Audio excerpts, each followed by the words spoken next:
we've got a question from the chat as well.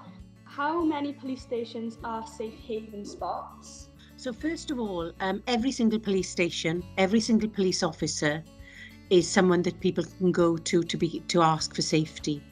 And even if there isn't a front counter desk, where people can actually go in and make inquiries, there's a little yellow phone that people can use to ask, and it goes straight through to our control room, or there's a button that people can press in an emergency. So every single officer, community support officer and station is a point of safety for anyone who needs it in Gwent, anyone.